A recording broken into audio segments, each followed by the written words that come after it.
आदाब, आप सभी का इस्तकबाल है हमारे खास प्रोग्राम वकील साहब में और मैं हूं आप। शरीयत तरमीमी बिल या सिटीजनशिप अमेंडमेंट बिल, आजकल आप इसके बारे में बहुत सुन रहे हैं। लगातार ये मुद्दा खबरों में बना हुआ है, इसीलिए मुल्क इसे समझे। जो लोग लॉ नहीं जानते एक अफवाह फैला रहे हैं। सरकार के खिलाफ भी माहौल बनाया जा रहा है, डर का माहौल भी बनाया जा रहा है, लेकिन हम चाहते हैं कि मुल्क इससे बचे और सही कानून को समझे। इसीलिए आज बात करेंगे शहरियत तरमीमी बिल की और जानेंगे इसके अलग अलग पहलुओं को। और इस पर बात करने के लिए हमारे साथ हैं फिरोज खान गाजी साहब, जो कि लीगल एक्सपर्ट हैं और सुप्रीम कोर्ट के सीनियर वकील हैं। आपका इस्तकबाल है हमारे इस प्रोग्राम में। वेलकम। नाज़रीन, आप भी हमारे इस प्रोग्राम में शामिल हो सकते हैं। हमारे नंबर्स लगातार आपकी टीवी स्क्रीन पर फ्लैश हो रहे हैं। हमारे नंबर्स हैं 0120258856 और 0120669389 और 9205353184। इन नंबर्स पर आप हमें कॉल कर सकते हैं और अपने सवाल हमसे पूछ सकते हैं। वकील साहब, जैसे मैंने अभी कहा कि हम बात करेंगे आज शहरियत तरमीमी बिल या सिटीजनशिप अमेंडमेंट बिल की। जानेंगे आखिर ये बिल है क्या और ये पुराने कानून से अलग कैसे है। सत्यमेव जयते, सत्यमेव जयते, सत्यमेव जयते।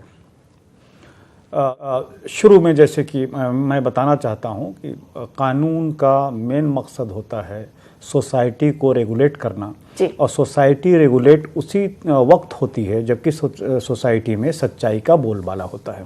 सच्चाई के बोलबाले को रेगुलेट करने के लिए कानून बनाना पड़ता है, ताकि वे लोग जो कि कानून को यानी कि जो कि सच्चाई से अपने आप को हटाएं और ऐसा काम करें जो कि कानून शिकनी जिसको बोलते हैं उन तक पहुंचने में और ये जांच पड़ताल करने में कि कौन सच्चा है, कौन गलत है, कौन सही रास्ते पे है, इसके लिए कानून का सहारा लिया जाता है। इसीलिए कानून पास होता है।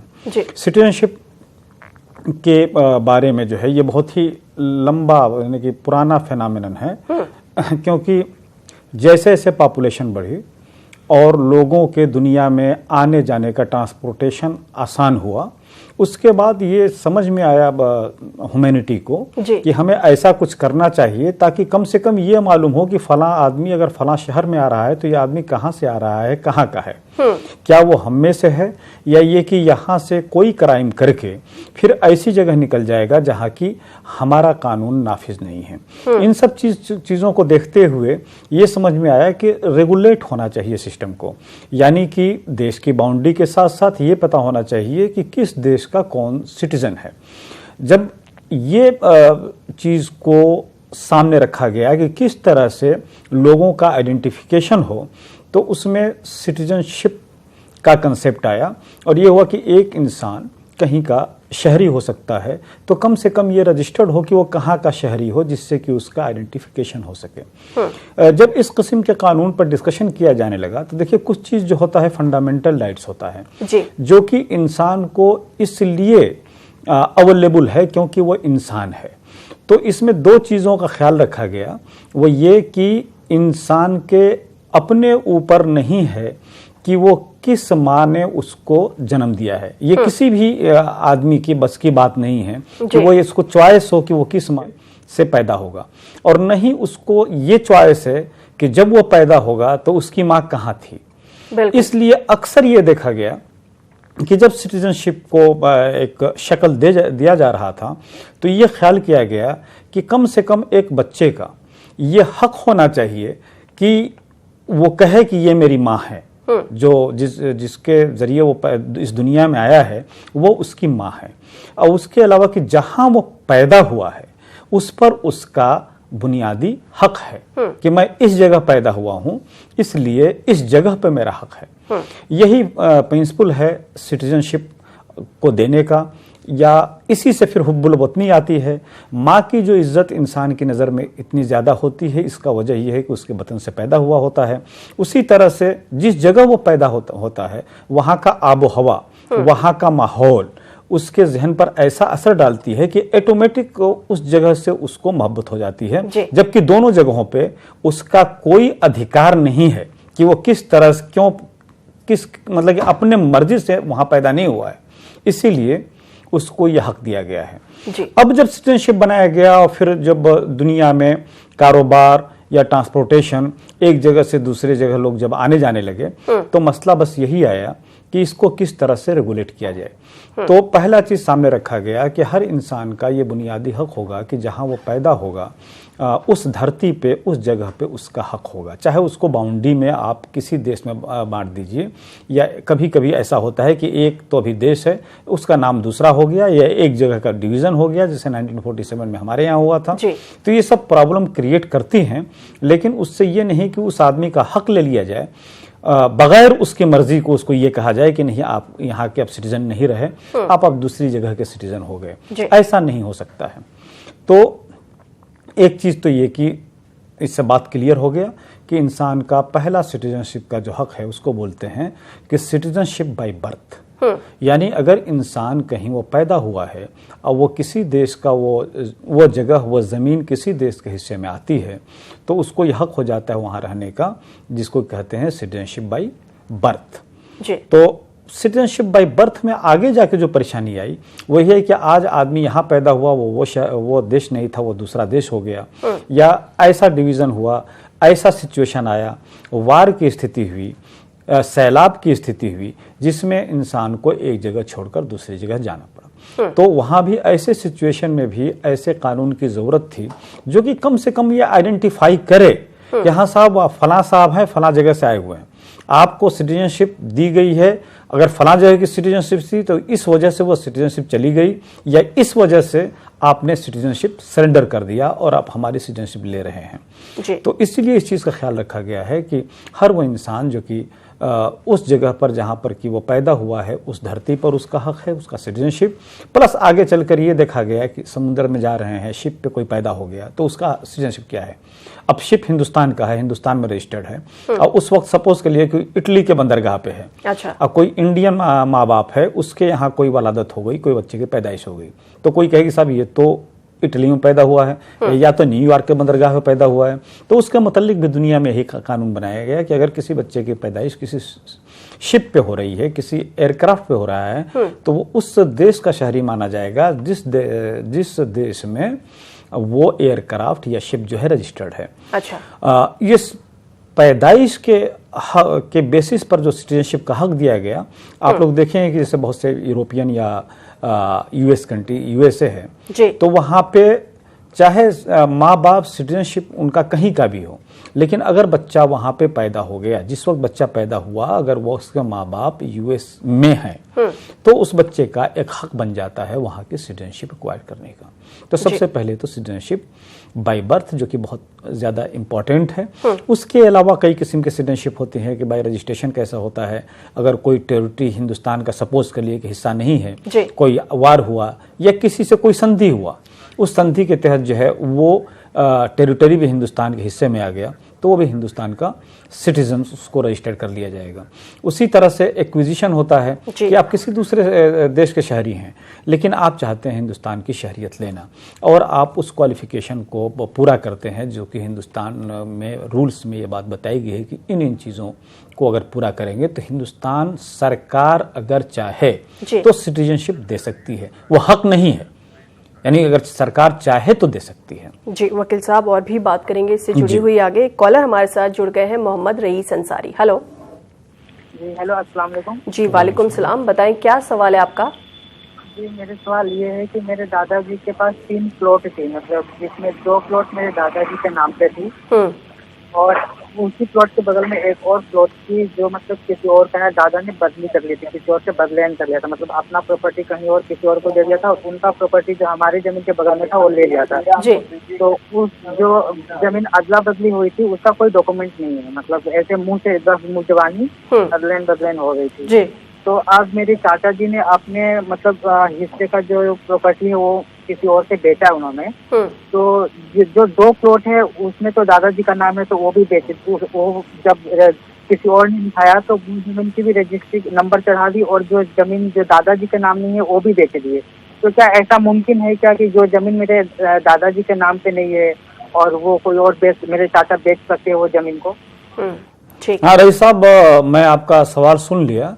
एक कानूनी पहलू अब बिल्कुल क्लियर आप लोगों के जहन में होना चाहिए कि कोई इंसान किसी उसी चीज को बेच सकता है जिसका वो मालिक हो। आपने ये बताया कि ज़मीन आपके ग्रैंडफादर के नाम से थी, लेकिन हमारे चाचा ने उसको बेच दिया। तो जब आपके चाचा ने उसको बेचा है तो लाजमी है कि कोई ऐसा डॉक्यूमेंट्स बनाए होंगे जिसके बेसिस पर उसको वो ट्रांसफ़र कर सकते हैं। वो डॉक्यूमेंट्स अगर दादा ने आपको आपके चाचा के नाम पे उस प्रॉपर्टी के 2 प्लाट के मुतल्लिक अगर कोई डॉक्यूमेंट्स नहीं एग्जीक्यूट किया है तो फिर ये बात प्रिज्यूम किया जा सकता है कि आपके चाचा ने उस ज़मीन को धोखाधड़ी से बेचा है, जिसके लिए कि वो कुछ डॉक्यूमेंट्स बनाए होंगे, कुछ डॉक्यूमेंट्स फोर्स किए होंगे, कुछ डॉक्यूमेंट फैब्रिकेट किए होंगे। तो जैसा आप फैक्ट्स बता रहे हैं, अगर हकीकत वही है तो पहला काम तो आप ये कीजिए कि आप जाइए थाने में कंप्लेंट कीजिए कि एक ज़मीन जो कि मेरे दादा के नाम से थी वो गलत तौर पे, गैर कानूनी तौर पे हमारे चाचा ने किसी दूसरे को बेच दिया है, उनके खिलाफ कानूनी कार्रवाई की जाए। दूसरी बात ये कि आप फौरन कोर्ट जाइए और ये बताइए कि ये हमारी दादा की जो प्रॉपर्टी थी उसमें हमारे फादर का और हमारा भी हिस्सा आता है, जिसको गलत तौर पे हमारे चाचा ने किसी थर्ड आदमी को बेच दिया है। तो उस थर्ड आदमी के नाम से ज़मीन को ट्रांसफ़र न किया जाए, यानी खारिज दाखिल न की जाए। तो आपके पास क्रिमिनल ऑप्शन भी है और सिविल ऑप्शन भी है। जी वकील साहब, आपने हमें बताया शहरियत तरमीमी बिल के बारे में, लेकिन सवाल यहाँ पर ये उठता है कि इसकी ज़रूरत अब हमें क्यों पड़ रही है, हम इस पर अब बात क्यों कर रहे हैं और ये अहम कितना होगा? तो सवाल आपका बहुत सही है। बस ज़रा जहन में इस बात को तमाम सिटीजन्स ख्याल रखें कि जैसे जैसे इंफॉर्मेशन टेक्नोलॉजी या चीज़ों को कलेक्ट करने का, उसको प्रिजर्व करने का सिस्टम बढ़ता जा रहा है, वैसे वैसे इन सब चीज़ों की ज़रूरत पड़ रही है। आप अगर देखिए तो हमारे देश में ऐसा भी देखा जाता है कि एक एक आदमी 2-2 जगह का वोटर है, अपने गांव का भी वोटर है, दिल्ली में भी आकर वोट बना लिया है। लेकिन अब सिचुएशन ऐसा हो गया है वो टेक्नोलॉजी के हिसाब से कि इस चीज़ पर चेक किया जा सकता है। तो चेक करने के लिए एक सर्वे, या आप ये कह लीजिए कि एक बार किसी चीज़ को कंप्लीट एक शक्ल में लाना बहुत ज़रूरी हो गया है। तो उसके लिए ये लाजमी है कि हर इंसान की एक बार फिर गिनती हो जाए, क्योंकि अब इंसान पकड़ा जाएगा अपने फोटो के हिसाब से और के हिसाब से कि 2 जगह का वोटर होना बहुत मुश्किल हो जाएगा उसके लिए। 2 जगह का वोटर होने का मतलब सिर्फ ये नहीं कि 2 जगह का वोटर, 2 जगह 2 हिसाब से उसको इस्तेमाल किया जा सकता है। अच्छा, तो अब जो है इस चीज़ के लिए एक सर्वे कराया जा रहा है। उस सर्वे में को हर सिटीजन्स की ये ड्यूटी बन जाती है कि उसमें बढ़ चढ़कर हिस्सा ले, क्योंकि वो ज़माना गया कि जब जहालत पर काम चल जाता था।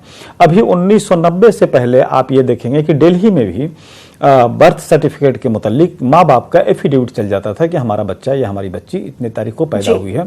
लेकिन अब ये चीज़ें ख़त्म कर दी गई, क्योंकि अब जो है कहीं भी आपका पैदाइश हो रहा है तो आपको बर्थ सर्टिफिकेट लेना ज़रूरी है। हॉस्पिटल की जिम्मेदारी है कि वो फ़ौरन वहाँ पर इंफॉर्मेशन करें, वहाँ पर जाके कलेक्ट करें। यानी कि अब चीज़ों को सीरियलाइज और सिस्टमाइज किया जा सकता है, जिसके लिए कि एक कोशिश हो रहा है।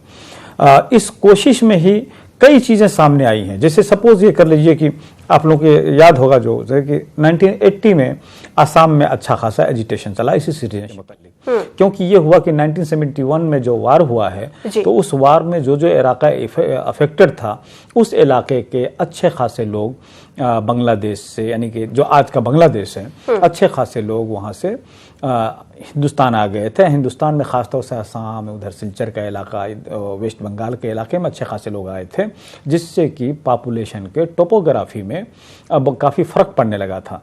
वहाँ के जब लोकल लोगों ने ये देखा कि इस तरह से जो लोग आए हैं, एक तो एक होप होती है कि आए हैं, जब वहाँ पर फिर स्थिति सामान्य हो जाएगी तो लोग वापस चले जाएंगे। लेकिन जब ये वे लोग देखे कि नहीं 71 से लेकर 80 तक आ गया, लेकिन वहाँ के लोग जो हैं जो आए थे टेम्पोररी तौर पर वापस नहीं जा रहे हैं, तो उन लोगों ने एजिटेशन चलाया। उस एजिटेशन के बाद एक सेंट्रल गवर्नमेंट से एकॉर्ड हुआ, तो एक तो सिटीजनशिप का बेसिस वो बना कि उस एकॉर्ड में कैसे आइडेंटिफाई किया जाए कि कौन इंडियन सिटीजन है, कौन जो है सिटीजन बाहर से आया है। तो उसके मुतालिक जो एकॉर्ड बना उसमें ये एक कट ऑफ डेट दिया गया कि जो 71 में एक पर्टिकुलर महीने से जो बाद में आए हैं उनका जो है सिटीजनशिप मशकूक है, उनको जो कुछ डॉक्यूमेंट्स देना पड़ेगा। अच्छा। जो पहले के थे वो तो थे ही। इसी तरह से फिर आगे ये देखा गया कि ये लोगों का पॉपुलेशन का माइग्रेशन जो है इकोनॉमिक प्रेशर हो या पॉलिटिकल प्रेशर हो, माइग्रेशन हो रहा है, चाहे रीजन जो कुछ भी हो। लोकल लोग जो हैं या ये कि पॉपुलेशन को रेगुलेट करना बहुत मुश्किल हो रहा है। तो फिर यहाँ पर एक इंडियन सिटीजनशिप अमेंडमेंट किया गया, जिसके ज़रिए एक ये बनाया गया है कि जो लोग 87 तक अगर कोई पैदा हुआ है इस देश में, जिसके माँ बाप में से कोई एक भी अगर इंडिया का सिटीजन है तो उसको सिटीजनशिप मिलेगी। फिर इसमें भी जब डिफ़िकल्टी दी गई तो 2003 में एक ये हुआ कि माँ बाप अगर दोनों सिटीजन हैं तो फिर उनको हिंदुस्तान की शहरियत दी जा सकती है। इस किस्म की चीज़ें आई, बस उसमें ये एक्सेप्शन लगा दिया है कि वो इल्लीगल इमिग्रेंट न हो। इल्लीगल इमिग्रेंट का मतलब होता है कि ऐसा शख्स जो कि हमारे देश का शहरी न हो, यानी हिंदुस्तान का शहरी न हो, और वो हिंदुस्तान में जब आया हो तो उसके पास कोई लीगल डॉक्यूमेंट न हो, और अगर लीगल डॉक्यूमेंट है भी तो उसकी अवधि, उसका ड्यूरेशन जो है एक्सपायर कर गया हो। जैसे सपोज के लिए कि 3 महीने के वीज़ा पर आया था, अब वो 3 महीने के बाद जो है नहीं गया बल्कि देश ही में रह गया, तो उसको भी इल्लीगल इमिग्रेंट। जी वकील साहब, इस पर हम और भी बातें करेंगे। कुछ कॉलर्स हमारे साथ जुड़ गए हैं। बैंगलोर से एक कॉलर हमारे साथ है। हेलो। हेलो, अस्सलाम वालेकुम। जी वालेकुम सलाम, बताएं क्या सवाल है? जी मेरा सवाल ये है कि मेरे हस्बैंड ने मेरे को फैमिली कोर्ट में डिवोर्स के लिए अप्रोच किया है। अच्छा। ठीक है, और हमको मीडिएशन में भी डाला था। मीडिएशन में भी मैंने बहुत कन्विंस करने की कोशिश की है कि मैं डिवोर्स नहीं चाहती, मैं अपने हस्बैंड के साथ ही चाहती हूँ। तो उन्होंने डिवोर्स के पेपर्स में ये डाला है, जितनी भी मैं सैलरी लेती हूँ मैं सिर्फ अपने खर्च के लिए और अपने माँ बाप के खर्च के लिए इस्तेमाल करती हूँ, और जो भी मेरा जो प्रॉपर्टी है वो मैं सिर्फ अपने माँ बाप को ही, उस पे होम लोन है, और सिर्फ मैं अपने लिए ही वो प्रॉपर्टी मेरे माँ बाप को मैं दी हुई हूँ। जो भी मेरी सैलरी आती है मैं माँ बाप को देती हूँ। तो वो and he is going through a mental stress, तो for that reason he need a divorce करके उन्होंने मेरे को नोटिस भेजा है। मीडिएशन 1 महीने तक चला, मीडिएशन फेल्ड हो गया और कोर्ट को वापस चला गया वो केस। तो अभी हमने जो भी एक्सपेंस किए हैं शादी में, because I am a working women, अगर मैं डिवोर्स भी लेती हूँ हमारे हस्बैंड से, क्योंकि डिवोर्स वो चाह रहे हैं, मैं नहीं चाहती, तो क्या मेरे को मैरिज एक्सपेंस मिलेगा?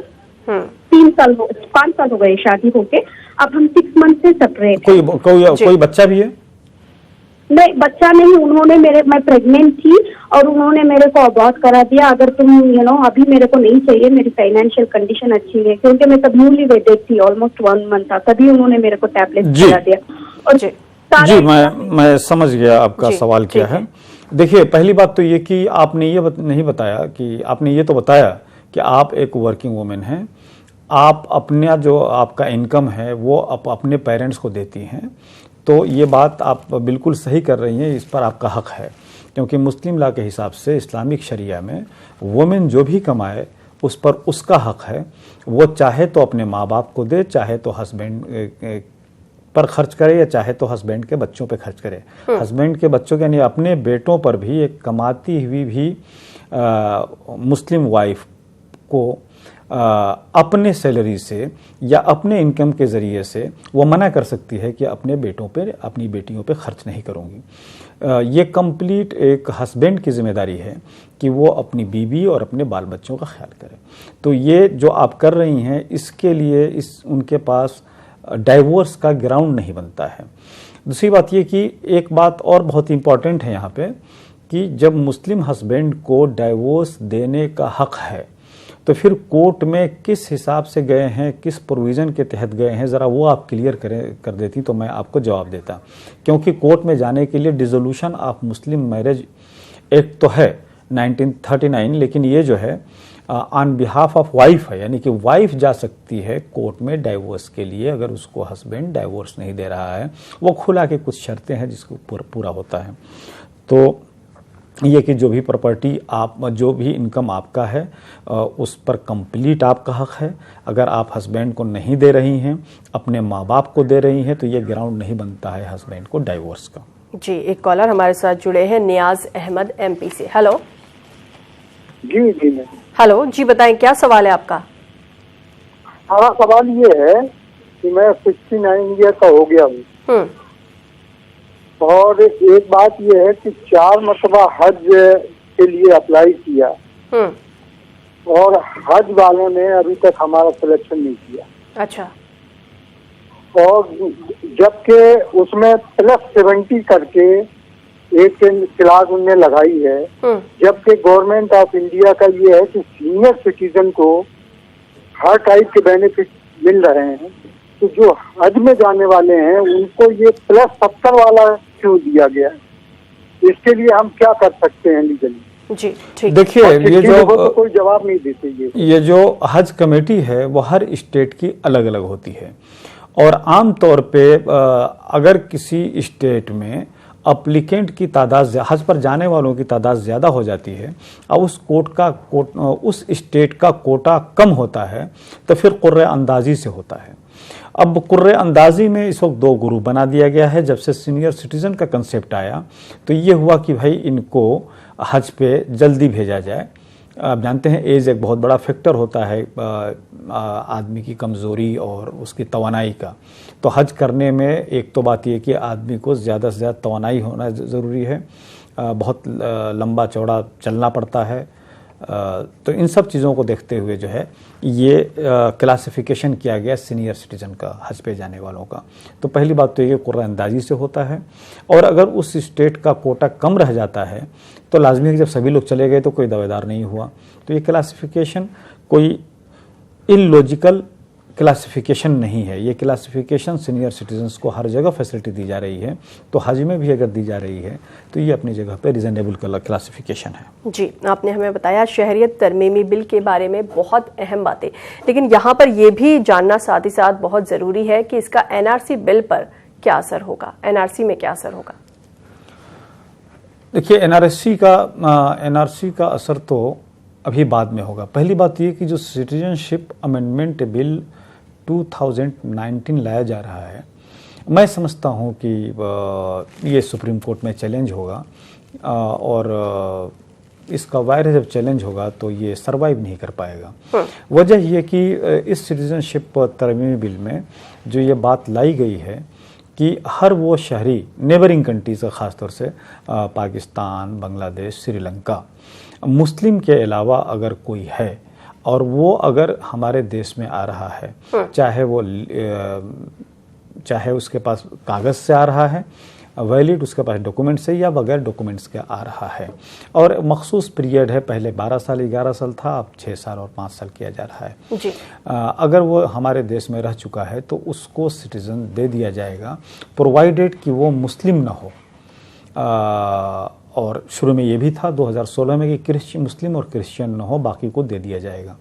अब जब इसको कॉन्स्टिट्यूशन के फ्रेमवर्क में जब इसका स्क्रूटनाइजेशन होगा तो हमें उम्मीद ये है कि ये जो क्लासिफिकेशन है वो बेस्ड ऑन रिलीजन है, जबकि हमारा कॉन्स्टिट्यूशन कहता है कि किसी भी किस्म का डिस्क्रिमिनेशन या जस्टिफिकेशन कास्ट, कलर, क्रीड या रिलीजन के बेसिस पे नहीं किया जाएगा। तो इसमें पहली बात जो ये दिखाई दे रही है कि हर वो नेबरिंग कंट्रीज का, यानी कि वहाँ का माइनॉरिटीज, सब पाकिस्तान में मुस्लिम मेजॉरिटी में हैं, बाकी लोग माइनॉरिटी में हैं, इसी तरह से बांग्लादेश, तो ऐसे सिचुएशन में इस किस्म का क्लासिफिकेशन इस बिल में है। पार्लियामेंट में मेजॉरिटी है, बिल पास भी हो सकता है, लेकिन अल्टीमेटली कॉन्स्टिट्यूशन सुप्रीम है, उसका इंटरप्रिटेशन एक जुडिशियल रिव्यू होता है, उसके तहत जब आएगा तो मुझे उम्मीद नहीं है कि ये एक्ट में अगर बिल तब्दील हो गया तब भी वो सर्वाइव कर पाएगा। बहरहाल उसका प्रावधान ये है कि हर वो नेबरिंग कंट्रीज का सिटीजन जो कि मुस्लिम न हो और अगर वो हमारे देश में आ रहा है और यहाँ पर वो 5-6 साल रह चुका है तो फिर उसको सिटीजनशिप दी जा सकती है। उसको इल्लीगल इमिग्रेंट्स के ज़मुर्रे में, डेफिनेशन में वो नहीं आएगा अगर वो वहाँ का माइनॉरिटी है तो। जी, लगातार हम लोग सुन रहे हैं एनसीआर और एनपीआर के बारे में, तो इन दोनों में क्या फ़र्क है? देखिए, एक तो अभी जो एनपीआर चल रहा है, एनपीसी चल रहा है, वो बेसिकली नेशनल पॉपुलेशन रजिस्टर्ड है। इसका सिटीजनशिप से बहुत ज़्यादा ताल्लुक़ नहीं है।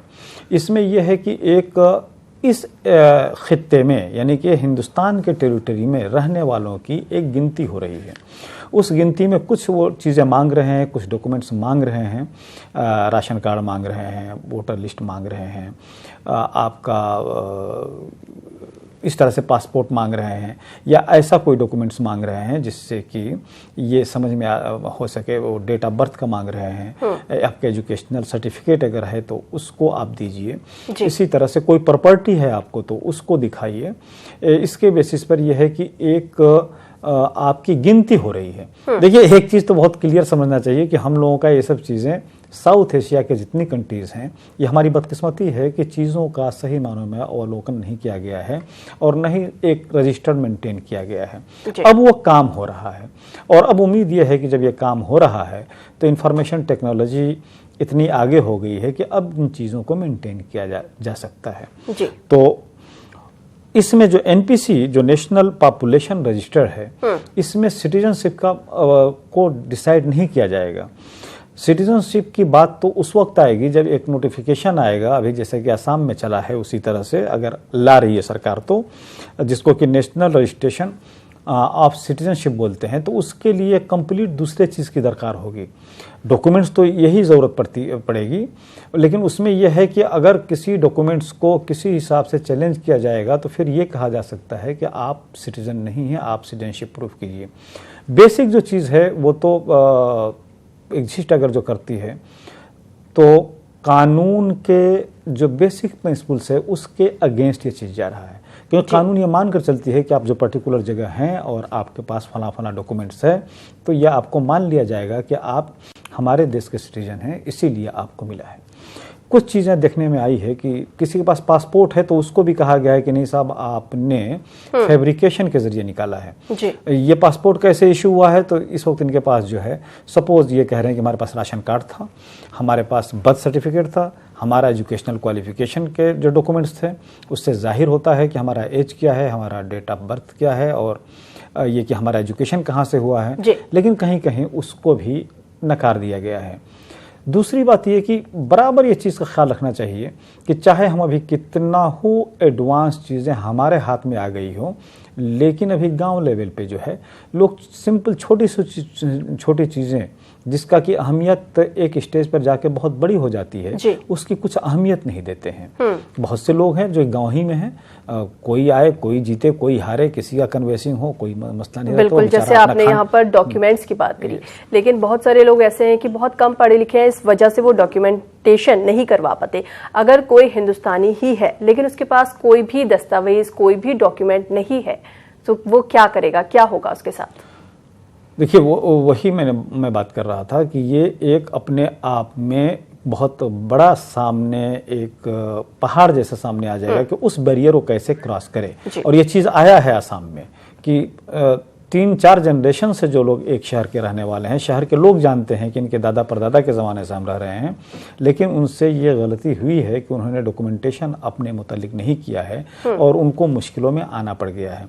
ऐसे सिचुएशन में जबकि आपके पास कोई डॉक्यूमेंट ऐसा नहीं है जिसको कि एनआरसी वाले जो हैं वो एक्सेप्ट कर रहे हों, तो ऐसे सिचुएशन में अगर आपका सिटीजनशिप ख़त्म हो रहा है तो देखिए कोर्ट का दरवाज़ा तो आपके लिए बराबर खुला हुआ है, आप कोर्ट में जा सकते हैं। लेकिन एक गरीब आदमी जो गांव का है वो कहाँ दौड़ेगा कोर्ट में, कहाँ से वो उतना पैसा लाएगा। इतना ही अगर उसके पास जानकारी होती तो क्या ये डॉक्यूमेंट्स नहीं बना पाया होता। तो एक सिंपैथेटिक एटीट्यूड भी एडमिनिस्ट्रेशन का होना चाहिए कि ऐसे सिचुएशन को किस तरह से हल करें। और उसके अलावा जो सोशल एक्टिविस्ट हैं, हमारे लोग जो जागरूक सिटीजन हैं, जो पढ़े लिखे लोग हैं, उनके ऊपर भी ये जिम्मेदारी बनती है कि महल्ले महल्ले में, गांव-गांव में ये कोशिश करें लोगों के डॉक्यूमेंट्स कंप्लीट करें ताकि मज़ीद लोग परेशानी में ना आ पाए। क्योंकि एक बार जब आदमी परेशानी में आ जाता है, क्योंकि जब एक बार आदमी सिटीजन नहीं होता है किसी देश का, तो फिर उसके पास अधिकार नहीं होते हैं। अधिकार में सिर्फ वोट ही देने का अधिकार नहीं होता है, जितने भी अधिकार एक सिटीजन को अवेलेबल होता है, फंडामेंटल राइट्स, तो उसी को अवेलेबल होता है जो हिंदुस्तान का शहरी होता है या किसी भी देश का शहरी होता है। उस शहरी को वहाँ के कॉन्स्टिट्यूशन के हिसाब से फंडामेंटल राइट्स होता है। तो शहरी होना ज़रूरी है, क्योंकि जो इस दुनिया में पैदा हुआ है, हम लोग इस दुनिया को कई देशों में बांट दिए हैं और उसके बाद ये कहें हम किसी भी इंसान को कि आपको इस धरती पर रहने का हक नहीं, या अगर आप रह भी रहे हैं तो फिर जो है आपको वो हक नहीं मिलेगा जिस तरह जैसे कि बाकियों को मिल रहा है। तो अपने आप में ये इनह्यूमन है, ह्यूमैनिटी के खिलाफ है। इसके मुतालिक जो है दुनिया के जितनी सरकार हैं उनको लिबरल होना चाहिए और इस मसले को, इस इशू को मिलजुल कर हल करना चाहिए। किसी इंसान को ये कह देना कि आपको यहाँ पर रहने का हक नहीं है किसी भी जगह, किसी भी देश में, इसका मतलब आप ये कह रहे हैं कि इस धरती पर रहने का आपको हक नहीं, जबकि इस धरती पे इसको जो है नेचर ने भेजा है, ऊपर वाले ने भेजा है। आपको क्या हक बनता है किसी भी बादशाह को, किसी भी देश के कानून को, प्रधानमंत्री को, जिसको क्या हक बनता है किसी को कहने का। तो ला इसके संबंध में थोड़ा सा लिबरल होना चाहिए, ह्यूमन एंगल को सामने रखकर ही ला का इम्प्लीमेंट। वकील साहब, इस दौरान एक कॉलर हमारे साथ जुड़े हैं बिहार से। हेलो जी जी, हेलो जी, मैं अजीमुद्दीन बिहार से बोल रहा हूँ जी। बताएं क्या सवाल है आपका? जी, मेरा सवाल ये है कि मेरे दादा ने 85 ईस्वी में मेरे वालिद साहब के नाम 4 बीघा जमीन किया और ये करीब 2013 में मेरे चचा ने ये जो 72 ईस्वी में जो सर्वे हुआ था उसमें उनका दोनों भाई के नाम से, यानी मेरे पिताजी और मेरे चचा के नाम से जो खतियान खुला, इसके आधार पर उन्होंने करीब यानी 14.5 धुर जमीन, यानी एक जो दस्तावेज में है यानी 1 कट्ठा 9 धुर, उसमें से 14.5 धुर जमीन बेच लिया है कि मेरे नाम से सर्वे में मेरा नाम आ चुका है। इसलिए इस आधार पर और दस्तावेज यानी 85 ईस्वी में मेरे दादा ने मेरे पिता को यानी अदायनामा के तौर पर किया है। तो क्या ये इनका हक हो जाएगा, इनका बेचने का राइट बन जाता है, या इसके लिए मैंने क्या कोर्ट में जाकर मैं उनके ऊपर कुछ ये कर सकता हूँ? बस जी, ये मुझे वकील साहब। देखिए, आपने ये बताया कि 85 में आपके दादा ने 4 बीघा जमीन लिया था और फिर जो है बाद में आपके दादा ने आपके फादर और आपके चचा को कुछ जमीन कर दिया। तो देखिए, जो आपके चचा के नाम से जमीन कर दिया है उसको तो उनको बेचने का हक है। अगर आपका सवाल, मैं समझता हूँ कि यही जो आपने सवाल किया है, या तो सवाल को बिल्कुल क्लियर रखा करें आप लोग। अगर आपके ग्रैंडफादर ने आपके फादर के साथ साथ आपके चचा को ज़मीन दिया है तो आपके चचा को उस ज़मीन में से चाहे वो पूरा बेचें, हाफ बेचें, 1/4 बेचें या 4.5 धुर बेचें, वो उनको हक है। जी, जैसे आज हम बात कर रहे हैं शहरियत तरमीमी बिल की, इससे जुड़े बहुत अहम बातें आपने हमें बताई, लेकिन हम यहाँ पर देख रहे हैं कि आसाम में इसे लेकर के मुखालफत बहुत हो रही है। तो क्यों वहाँ पर इतनी मुखालफत हो रही है? देखिए, जहाँ तक सिटीजनशिप का मसला है, अगर 10, 20, 50, 100 लोगों की भी सिटीजनशिप अगर ख़त्म कर दी जाए तो वो अपने आप में एक बड़ा मसला होता है। और जहाँ की 19 लाख से ज़्यादा लोगों को ये कह दिया जाए कुछ दिनों के तफ्तीश, इन्वेस्टिगेशन, इंक्वायरी के बाद कि आप लोगों ने जो डॉक्यूमेंट्स दिया है या जो नहीं दिया है, बहुत से लोग ऐसे भी हैं जो कि डॉक्यूमेंट सबमिट ही नहीं किए हैं, तो आपका डॉक्यूमेंट जो है वो सिटीजनशिप देने के काबिल नहीं है, इसलिए आपको सिटीजनशिप नहीं दी जाएगी। तो ये देखिए, ये एक मसला तो आ जाएगा, क्योंकि 19 लाख। अच्छा, अभी तक जो वहाँ पे जो सर्वे हुआ है, जो काम हुआ है, उसको हम ये नहीं कह सकते हैं कि सरकार ने किसी किस्म का पक्षपात किया है, क्योंकि 19.5 लाख लोगों को जिनको की सिटीजनशिप नहीं दी गई है उसमें मेजॉरिटी जो है वो जो है वो हिंदूज की है जी। यानी तकरीबन 12, 11.5 या 12 लाख वो हैं और बाकी जो है दूसरे धर्म के लोग हैं। तो ऐसे सिचुएशन में अब लाजमी है कि देखिए, वो जो जिन लोगों को सिटीजनशिप से वंचित किया गया है वो बांग्लादेश में या म्यांमार में या हिंदुस्तान में कहीं ना कहीं पैदा तो हुए हैं, तभी तो उनका एग्जिस्टेंस है जी। अब ऐसे में ये बहुत बड़ा ह्यूमन कैटास्ट्रॉफी कह लीजिए आप है कि ऐसा सिचुएशन नहीं आने देना चाहिए। क्या ये तीनों देशों के लोग या जो भी देश के लोग हैं, क्या वो बैठकर इस मसले को नहीं हल कर सकते हैं? कहीं ना कहीं वो इंसान है भी, कहीं पैदा हुए हैं, किसी देश का सिटीजनशिप उनको होना चाहिए। तो अगर इस सिविलाइज्ड वर्ल्ड में इस मसले को हम हल नहीं कर पा रहे हैं, इस मसले पे इसको सोच कर कि फला जगह पैदा हुआ है, फला जगह पैदा हुआ है, कहीं ना कहीं तो पैदा हुआ है। तो आप अगर जो भी देश इसमें हैं जिनके भी बाउंड्री मिलते हैं, इस मसले को बैठकर हल कर लेना चाहिए।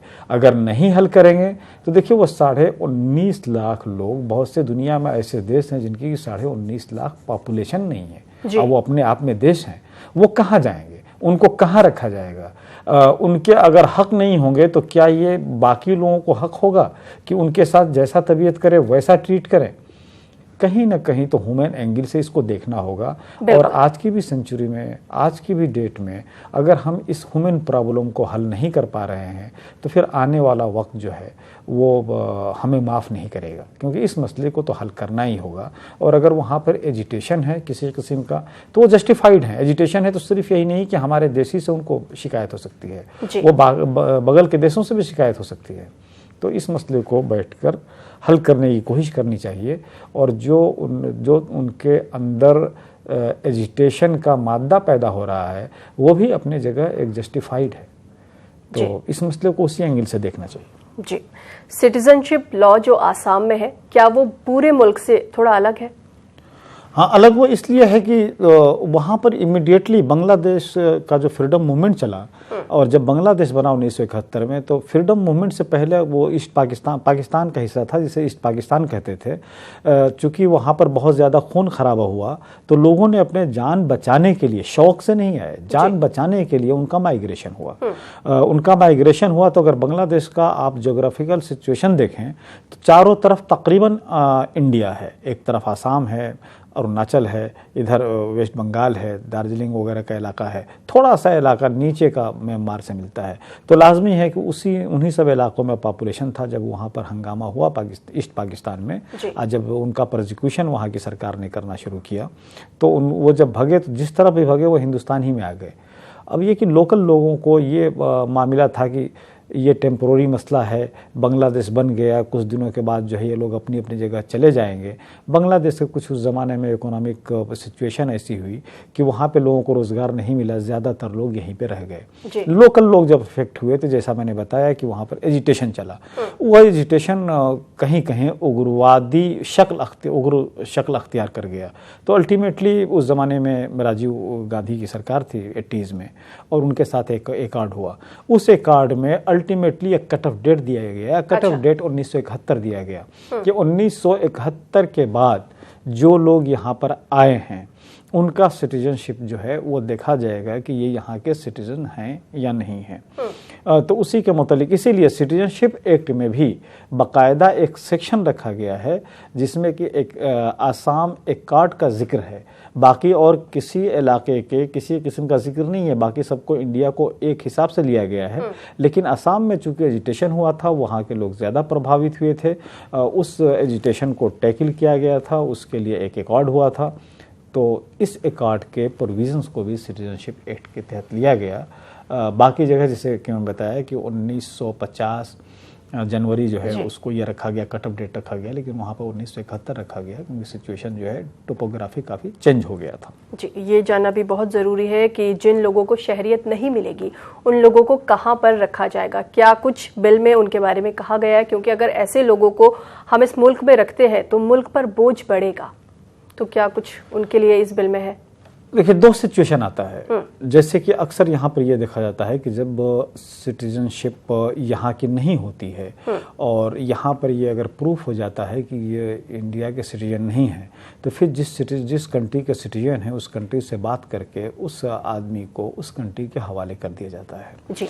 अगर ऐसा सिचुएशन नहीं है और एक बार जब 19 लाख से ज़्यादा लोग हैं तो फिर उनको कोई कंट्री एक्सेप्ट करने के लिए तैयार नहीं है, उनके लिए कोई ना कोई प्रावधान तो बनाना ही पड़ेगा। तो उसके लिए प्रावधान ये बनाया गया है कि जगह जगह आपको मेरे ख्याल से वो 50 या कितने का ये है, लेकिन 10-15 शेल्टर बन चुके हैं। बल्कि आप ये कह लीजिए कि तकरीबन जेल नुमा ही है। अच्छा। बड़ी बड़ी बाउंड्री और उसमें वो रहेंगे। अब सवाल है कि उसमें वो रहेंगे तो खाएंगे पिएंगे क्या, वो एक मसला आएगा। तो बड़ा मसला है। हाँ, बहुत बड़ा मसला आएगा। तो उनको कोई बैठकर तो नहीं खिलाएगा, क्योंकि जेल में भी जिनको सजा हो गई होती है उनको कोई बैठ के नहीं खिलाता है। फिर अल्टीमेटली सिस्टम ये होगा कि भाई उनको रोजगार कैसे दिया जाए।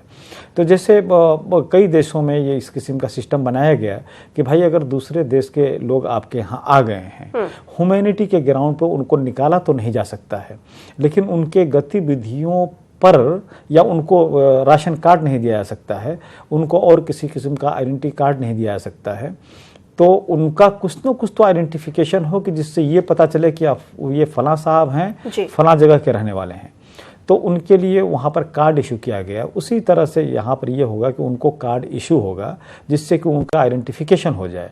लेकिन बात वही है कि फिर ह्यूमैनिटी का एक्सप्लॉयटेशन होना शुरू होगा, क्योंकि जो आदमी अपने आप में उसको कोई हक नहीं होगा तो कंप्लीट वो दूसरों के मर्जी पर हो जाएगा, जैसे तबीयत करे उसको रखे। जैसे सपोज़ ये कर लीजिए कि हिंदुस्तान में अगर ये बात आ जा रही है कि मिनिमम वेजेस जो हैं वो महीने का 11,000 रुपया है जी, तो अगर वो हिंदुस्तान का सिटीज़न नहीं रहा और वो स्टेटलेस हो गया और वो किसी बाउंड्री में एक मखसूस इलाके में उसको रखा जा रहा है, उसका कोई नंबर दे दिया जा रहा है, उसको कोई आइडेंटिटी कार्ड भी इशू कर दिया जा रहा है कि he is not a citizen of India, लेकिन वो फलां कैंप में फलां जगह इसका नाम रजिस्टर्ड है, तो वो ये नहीं क्लेम कर सकता है कि मिस्टर ए को उसी काम का अगर 11,000 रुपया महीना दिया जा रहा है तो मुझे 6,000 रुपया क्यों दिया जा रहा है, जबकि मैं भी वही काम करता हूँ। अच्छा। क्योंकि वही ह्यूमन राइट्स का मसला आ जाएगा, फंडामेंटल राइट्स का मसला आ जाएगा। तो ये एक बहुत बड़ा मसला आगे होगा, इसलिए इसको टैकल करना जो है ह्यूमन एंगल का ख्याल रखना चाहिए, मुश्किल होगा जी। जो लोग पैदाइशी तौर पर हिंदुस्तानी हैं और जिन लोगों को शहरियत मिलने वाली है, क्या उनके राइट्स अलग अलग होंगे या एक ही होंगे? एक बार अगर किसी को शहरियत मिल गई पैदाइश के बिना पर, जैसे मैंने बताया कि हर इंसान को हक है कि जहाँ पैदा हुआ है वहाँ का उसको सिटीजनशिप मिले, किसी वजह से उसका सिटीजनशिप डिस्प्यूटेड हो जा रहा है और अल्टीमेटली ये पाया जा रहा है कि नहीं यहाँ के सिटीजन नहीं है, तो फिर उसका वहाँ का सिटीजन का तो हक नहीं रहेगा, लेकिन एज ए ह्यूमन बीइंग तो उसका हक है।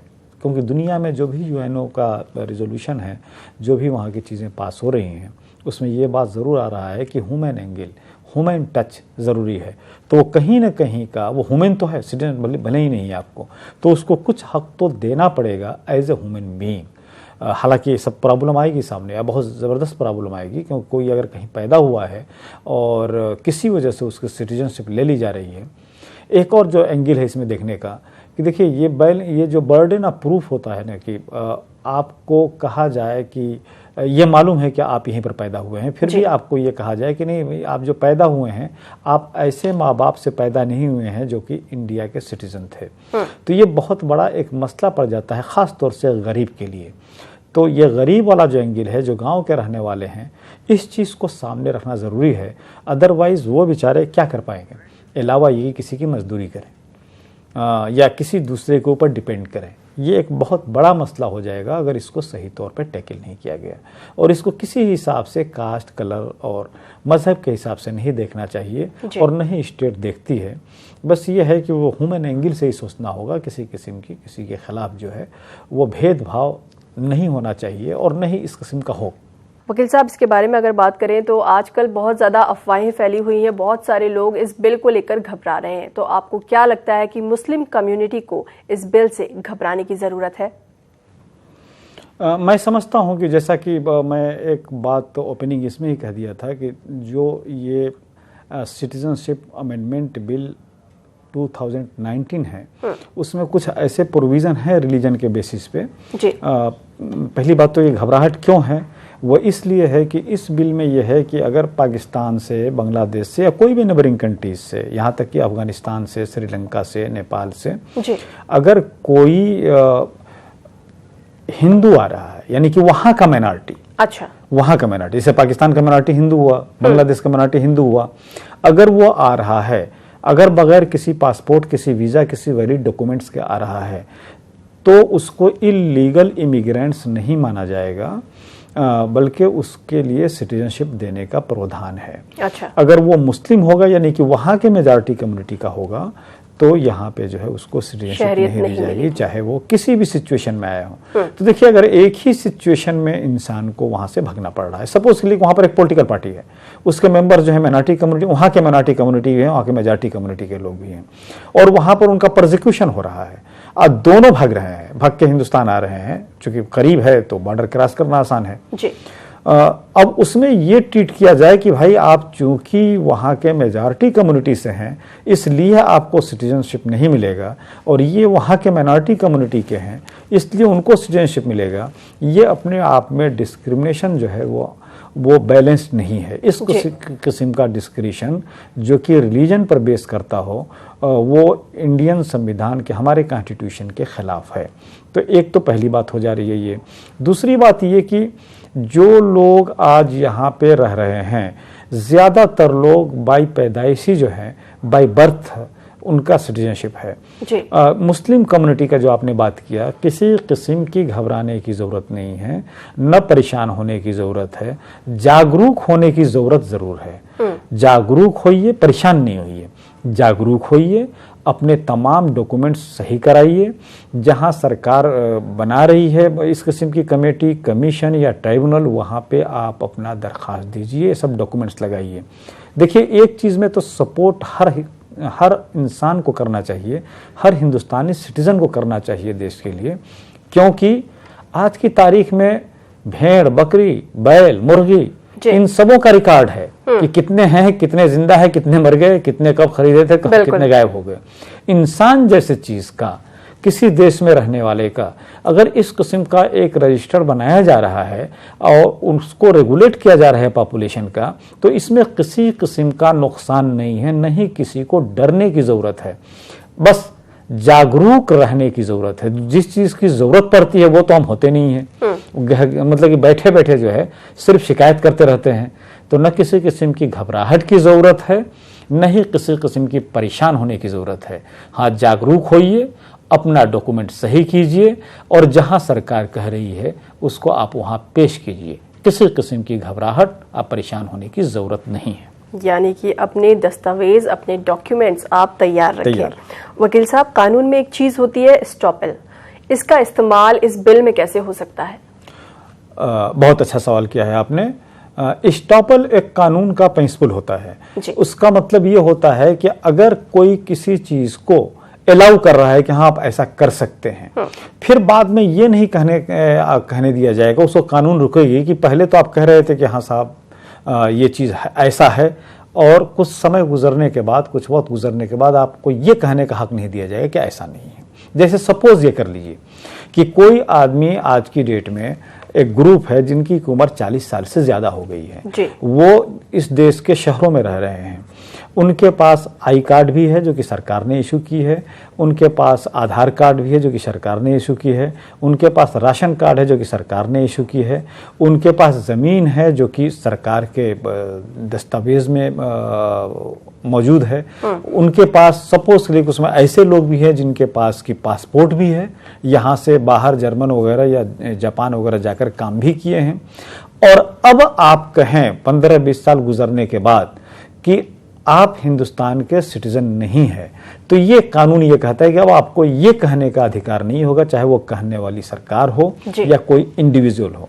इसको बोलते हैं प्रिंसिपल ऑफ स्टॉपेल, यानी कि ऐसी सिचुएशन कि आप किसी चीज को अलाउ कर रहे हैं तो एक वक्त पर आपको ये कहने का हक नहीं होगा कि ये आपने उसको राशन कार्ड क्यों दिया, क्योंकि देश का शहरी है।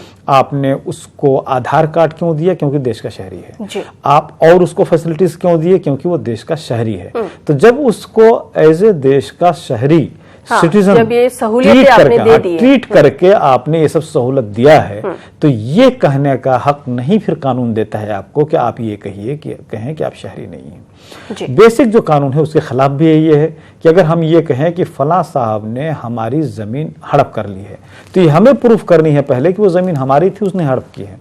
लेकिन जब एक आदमी, उसी तरह से एक आदमी जो कि एज ए सिटीजनशिप सब कुछ ये कर रहा है, इंजॉय कर रहा है, तमाम सरकार ही के सहूलत डॉक्यूमेंट से कर रहा है, तो फिर अचानक ये कहना कि आप हमारे देश के सिटीजन नहीं हैं और आपको ये अधिकार नहीं दिया जाएगा, इसके कानून इजाज़त नहीं देता है। और यही कानून यहाँ पर भी काम कर रहा है। और इसी कानून को जब आसाम वाले, ये 19 लाख से ज़्यादा लोग जो स्टेटलेस होने के कागार पे हैं, तो वो भी जब जाएंगे तो यही कानून का सहारा लेंगे कि हम 2 जनरेशन से 3 जनरेशन पर हैं, हमें हमेशा हिंदुस्तान का सिटीजनशिप ही की तरह ट्रीट किया गया है और तमाम सहूलत दी गई है एज ए सिटीज़न। आज जो है अचानक चाहे उसके लिए कोई ट्रिब्यूनल बना ले, ये इस चीज़ का हक नहीं दिया जाएगा। अल्टीमेटली वो आएगा सुप्रीम कोर्ट तक और ये कि जो प्रिंसिपल ऑफ एस्टॉपेल जो है वो उनके फेवर में जा रहा है। जी, एक कॉलर मुंबई से हमारे साथ जुड़ गए हैं, मोहम्मद रफीक। हेलो हेलो, लगता है किसी वजह से हमारा इनसे राब्ता नहीं हो पाया। वकील साहब, अब तक अगर असम की बात करें तो वहां पर हम लोग 1500 करोड़ रुपए खर्च कर चुके हैं और जो एनआरसी लिस्ट आई है उसमें हमारे ही सिटीजन्स बाहर हो गए हैं, एक्सक्लूड हो गए हैं। तो आपको क्या लगता है कि ये जो बिल आएगा इसका रिजल्ट क्या होगा? देखिए, हाँ, जब सिंपल आप इसी को लेके चल रहे हैं कि जैसे कि पुराने आपके सिटीजन्स रहे हैं और अचानक उनको कह दीजिए कि आप सिटीजनशिप प्रूफ कीजिए, वो जो प्रूफ नहीं कर पाया है उसको आपने अलग कर दिया है और उसको आपने कह दिया है कि आप सिटीजन नहीं हैं।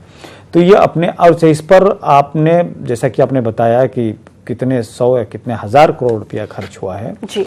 तो अल्टीमेटली जिसको कहते हैं एक्सरसाइज इन फ्यूटिलिटी ही ये साबित होगा, क्योंकि किसी देश के शहरी को उसी देश के लोग कह दें कि उसी देश की सरकार कह दे कि आप शहरी नहीं हैं, तो इसको आम तौर पे कानून नहीं मानेगा और ये चैलेंज होगा। तो जो बार बार मैं एक बात को कह रहा हूँ कि इसको बैठकर मसला हल करना पड़ेगा। 2 कंट्री के लोग या 3 कंट्री के लोग बैठकर इस मसले को हल नहीं करेंगे तो ये ह्यूमन कैटेस्ट्रॉफी है। इंसानियत कहाँ जाएगी, वे लोग कहाँ जाएंगे जो कोई इंसान है। तो इस तरह से इस चीज़ को जो है नहीं घबराने की ज़रूरत है, बल्कि सरकार को मदद करने की ज़रूरत है, सरकार जागरूक होने की ज़रूरत है। और ये कि सरकार को भी चाहिए कि इन सब मसलों में इतना पैसा खर्च करने का जब रिजल्ट अपने ही शहरियों पर पड़ना है, इसीलिए आप देखेंगे कि अच्छे सोशल ऑर्गेनाइजेशन, बड़े सोशल ऑर्गेनाइजेशन में ये बात कहना शुरू कर दी हैं कि इससे फ़ायदा क्या हुआ, सब मिलाकर इतना पैसा खर्च करें और अपने शहरियों को ही ये कर दें कि आज से आप जो है शहरी नहीं है हमारे और आपको वो सहूलत नहीं मिलेगी। तो वो तो मसला है, इस पर जो पॉलिसी मेकर हैं उनको ये ख्याल करना चाहिए और ह्यूमन एंगल को सामने रखकर ही किसी किस्म का रूल्स रेगुलेशंस बनाना चाहिए। जी, वकील साहब, आप हमारे स्टूडियो में आए और शहरियत तरमीमी बिल से जुड़ी हमें बहुत अहम बातें आपने बताई। आपका यहाँ आने के लिए बहुत बहुत शुक्रिया। वेलकम। नाज़रीन, फिलहाल हमें दीजिए इजाजत। अगले हफ्ते फिर से हाजिर होंगे आपकी कानूनी समझ को बढ़ाने और कानूनी उलझन को सुलझाने। आदाब।